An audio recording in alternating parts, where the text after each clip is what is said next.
I'm going to go through some notes on section 4.5, which is all about writing and using linear functions from word problems, actually. One of everyone's favorites, right? I'm sure. All right, so let's just get right to it if we could. All right, slope-intercept form, we've already gone over, is y equals mx plus b, of course. And then to find the slope, you subtract the y's over subtract the x's, and you make a fraction. So we're going to still use both of those things. So let's get right into example 1 here. It says a plumber charges $25 for a service call plus $50 every hour. So see, there's your variable right there. Every hour we charge, or he charges $50. So that sounds like that might be attached to the variable, whereas it seems like 25 is what we're starting with. When the plumber shows up, we fork over 25 bucks and then $50 every hour. So let's go ahead and write the formula here. We've got our two variables, C and H. So the cost would be $25 and $50 every hour. So every group of hour we got, or every hour we have 50 groups of dollars basically. So that's multiplication there. Now I think I'm going to write it instead in mx plus b format, slope-intercept format. You see how that's like y equals 50x plus 25? Just we're using different variables here. So 25 is the starting point, just like it is on a graph. And then the slope here is actually, the slope is your rate that you're being charged. It is your rate. So slope is actually rate of change. In this case, the rate of change of the cost. Let's use this function now. That's the next question. What will be the total cost for 8 hours of work? Well, here you just plug in to the lovely function you just figured out. We're going to plug in 8 there. All right, so you can go to your handy dandy calculator, type 50. Whoops, let me clear that last thing out. 50 times 8 plus 25. And we get 425. 425, and what would be the units on that? Seems to me we're talking about dollars here, so let's put the dollar sign on there. And then, what would be the total cost for 10 hours? Well, we don't even need a calculator for that, because 50 times 10 is 500, plus 25 more would be $525. All right, no problem there, right? Let's get on to another example. Rufus, what a great name. Rufus collected, I'm going to move this down so y'all can see that a little better. Rufus collected 100 pounds of aluminum cans to recycle. That's a lot of pounds. He plans to collect another 25 every week. See, that another 25 every week, that's where your mx part of this equation is. Sounds like we've already established that Rufus has started by already in the books 100 pounds. And then to that, we're going to add 25 more. So 25 times the number of weeks. And that would be the number of pounds total. So that would be one way to write it, or I could switch things around in our y equals mx plus b form and write it this way. So either way would be great. But sometimes students like to see that y equals mx plus b form. All right, so what does the slope represent here?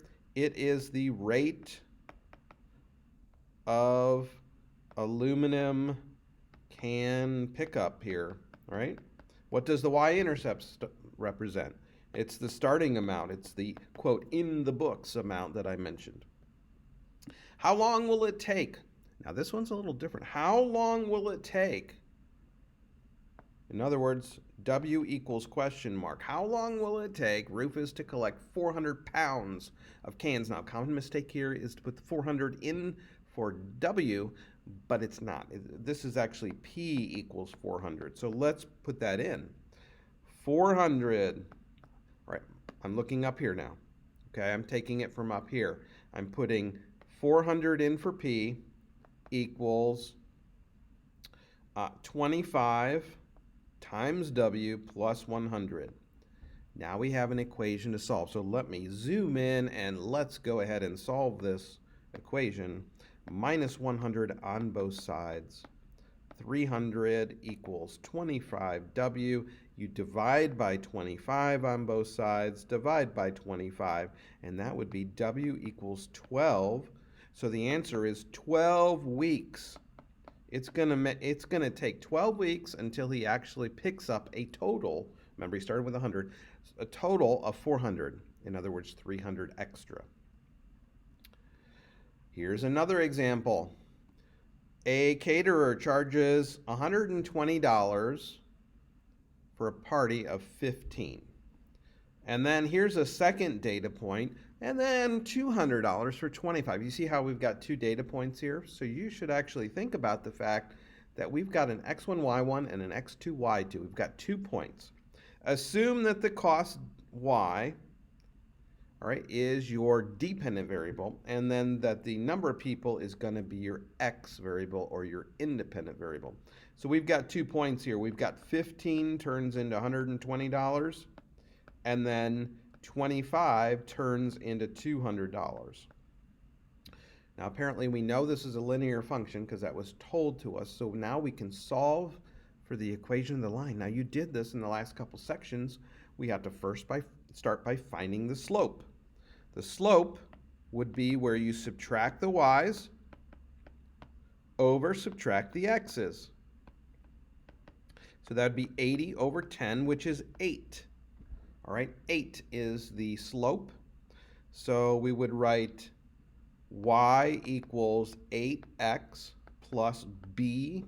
B is our y-intercept. We still had to solve for that. Now, how do we solve for the b? We plug in one of the points, and make sure you plug them in the right place. This is your x. Actually, I'm going to do the other one because 25 is a little easier to work with. So 8 times 25 plus b is 200. All right, so 8 times 25, cool, that's 200.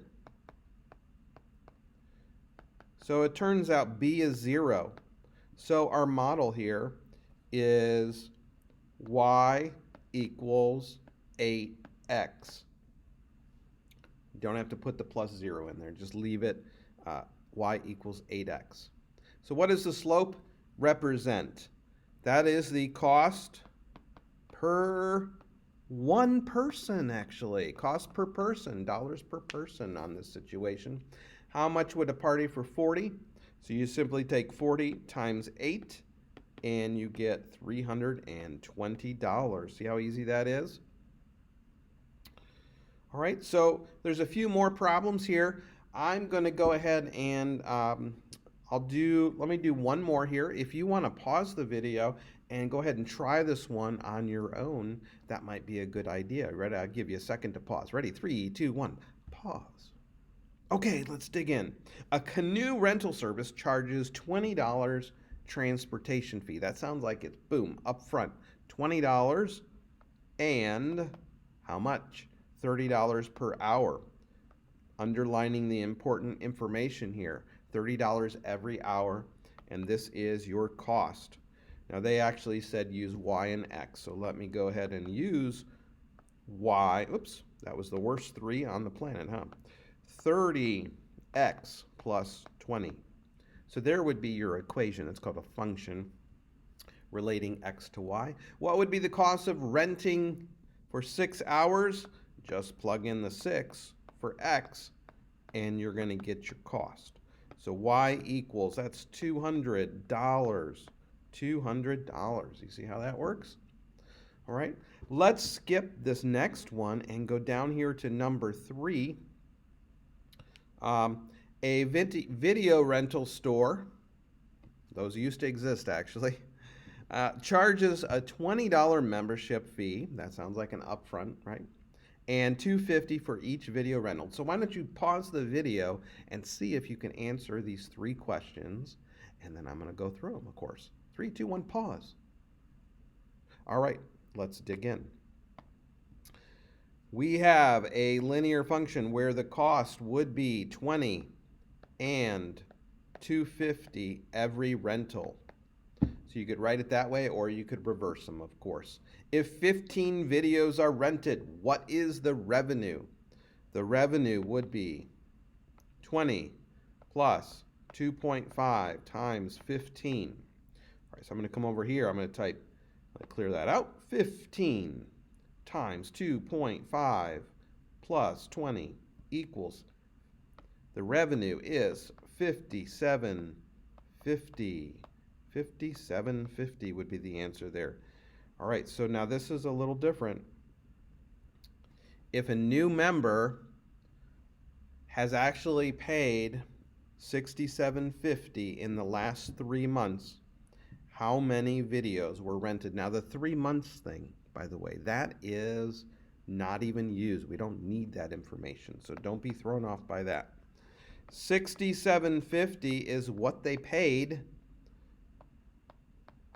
So we can, this time we're solving for X. So I'm going to minus 20 on both sides. I get 47.50 is 2.5x. I divide by 2.5.